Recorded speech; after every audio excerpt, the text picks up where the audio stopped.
Hi friends, welcome to Shaan baby foods. ನಾನಿವತ್ತು ನಿಮಗೆ 7 ತಿಂಗಳು ಮೇಲ್ಪಟ್ಟ ಮಕ್ಕಳಿಂದ ಹಿಡಿದು 2 ವರ್ಷ ಒಳಗಡೆ ಇರುವಂಥ ಎಲ್ಲ ಮಕ್ಕಳಿಗೂ ವೆಯ್ಟ್ ಇನ್ಕ್ರೀಸ್ ಆಗುವಂಥ, ಅದೇ ರೀತಿ ರಾತ್ರಿ ಸಮಯದಲ್ಲಿ ಮಾಡಿಕೊಡುವಂಥ ಒಂದು ರೆಸಿಪಿನ ತಿಳಿಸ್ಕೊಡ್ತಾ ಇದ್ದೀನಿ. ಇದನ್ನು ಮಾಡೋದಕ್ಕೆ ಮೊದಲು ಒಂದು ಬೌಲ್ ತಗೊಂಡು 1 ಟೇಬಲ್ ಸ್ಪೂನ್ ಹೆಸರುಬೇಳೆ ಸೇರಿಸ್ಕೊಳ್ಳಿ. ಇದರ ಜೊತೆಗೇ 2 ಟೇಬಲ್ ಸ್ಪೂನ್ ಗಟ್ಟಿ ಅವಲಕ್ಕಿ ಅಥವಾ ಪೇಪರ್ ಅವಲಕ್ಕಿನ ಹಾಕ್ಬಿಟ್ಟು ಇದಕ್ಕೆ ನೀರು ಹಾಕಿ ಚೆನ್ನಾಗಿ ತೊಳೆದಿಟ್ಕೊಳ್ಬೇಕು. ಅವಲಕ್ಕಿಯಲ್ಲಿ ತುಂಬ ಡಸ್ಟ್ ಇರತ್ತಲ್ವ, ಸೊ ಚೆನ್ನಾಗಿ ತೊಳ್ಕೊಳ್ಳಿ. ನೆಕ್ಸ್ಟ್ ಈಗ ಗ್ಯಾಸ್ ಮೇಲೆ ಒಂದು ಕುಕ್ಕರ್ ಇಟ್ಕೊಂಡು ಅರ್ಧ ಟೀ ಸ್ಪೂನ್ ತುಪ್ಪ ಹಾಕ್ಕೊಳ್ಳಿ. ಮನೆಯಲ್ಲೇ ಮಾಡಿರುವಂಥ ತುಪ್ಪ ಯೂಸ್ ಮಾಡಿದ್ರೆ ಒಳ್ಳೆಯದು. ಈಗ ಇದಕ್ಕೆ 1 ಚಿಟಿಕೆ ಕಾಳುಮೆಣಸಿನ ಪುಡಿ, 1 ಚಿಟಿಕೆ ಜೀರಿಗೆ ಪುಡಿ, 1 ಚಿಟಿಕೆ ಅರಿಶಿನ ಹಾಕ್ಬಿಟ್ಟು ಮಿಕ್ಸ್ ಮಾಡ್ಕೊಳ್ಳಿ. ನಂತರ ಮೀಡಿಯಮ್ ಸೈಜ್ದು 1 ಆಲೂಗಡ್ಡೆನ ಸಿಪ್ಪೆ ತೆಗೆದು ಈ ರೀತಿ ಕಟ್ ಮಾಡಿಬಿಟ್ಟು ಸೇರಿಸ್ಕೊಂಡು ಫ್ರೈ ಮಾಡ್ಕೊಳ್ಬೇಕು. ಜಸ್ಟ್ 1 ನಿಮಿಷ ಫ್ರೈ ಮಾಡಿಬಿಟ್ಟು ನಾವು ಆಲ್ರೆಡಿ ತೊಳೆದಿಟ್ಕೊಂಡಿರುವಂಥ ಅವಲಕ್ಕಿ ಮತ್ತು ಹೆಸರುಬೇಳೆ ಸೇರಿಸ್ಬಿಟ್ಟು ಫ್ರೈ ಮಾಡ್ಕೊಳ್ಳಿ.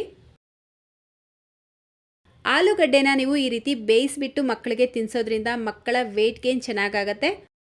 ಅದೇ ರೀತಿ ನಾವು ಇದರಲ್ಲಿ ಜೀರಿಗೆ ಪುಡಿ, ಕಾಳುಮೆಣಸಿನ ಪುಡಿ ಸೇರಿಸ್ಬಿಟ್ಟು ಮಾಡ್ತಾ ಇರೋದ್ರಿಂದ ಮಕ್ಕಳಿಗೆ ಜೀರ್ಣ ಸಮಸ್ಯೆ ಬರೋದಿಲ್ಲ, ಚೆನ್ನಾಗಿ ಜೀರ್ಣ ಆಗುತ್ತೆ. ನೀವು ಇದನ್ನು ಬೆಳಿಗ್ಗೆ, ಮಧ್ಯಾಹ್ನ ಅಥವಾ ರಾತ್ರಿ ಯಾವಾಗ ಬೇಕಾದರೂ ಮಾಡಿ ತಿನ್ನಿಸ್ಬೋದು.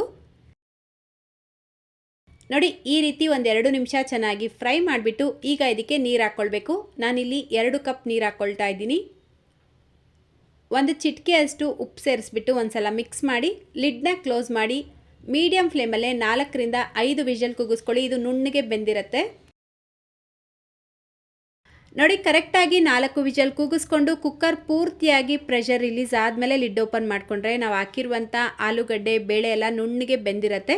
ಈಗ ಇದನ್ನು ಈ ರೀತಿ ಒಂದು ಮ್ಯಾಶರಿಂದ ಚೆನ್ನಾಗಿ ಮ್ಯಾಶ್ ಮಾಡಿಬಿಟ್ಟು ನೀವು ಪಾಪುಗೆ ತಿನ್ನಿಸ್ಬೋದು. ಮತ್ತೆ ಇದನ್ನು ರುಬ್ಕೊಳ್ಳೋ ಅವಶ್ಯಕತೆ ಇರೋದಿಲ್ಲ. ಅಷ್ಟೇ, ಈಗ ರೆಸಿಪಿ ರೆಡಿಯಾಗಿದೆ. ಇದನ್ನು ಒಂದು ಸರ್ವಿಂಗ್ ಬೌಲ್ಗೆ ಹಾಕ್ಬಿಟ್ಟು ಸ್ವಲ್ಪ ತಣ್ಣಗಾದ್ಮೇಲೆ ನೀವು ಪಾಪುಗೆ ತಿನ್ನಿಸ್ಬೋದು. ಈಗಾಗಲೇ ನಮ್ಮ ಚಾನಲಲ್ಲಿ ಸುಮಾರು ವೆಯ್ಟ್ ಗೇನ್ ರೆಸಿಪಿಗಳನ್ನ ನಾನು ಶೇರ್ ಮಾಡಿದ್ದೀನಿ. ನಮ್ಮ ಚಾನಲ್ ಪ್ಲೇಲಿಸ್ಟ್ಗೆ ವಿಸಿಟ್ ಮಾಡಿದ್ರೆ ನೀವು ಎಲ್ಲ ರೀತಿಯಾದಂಥ ರೆಸಿಪಿಗಳನ್ನ ನೋಡ್ಬೋದು.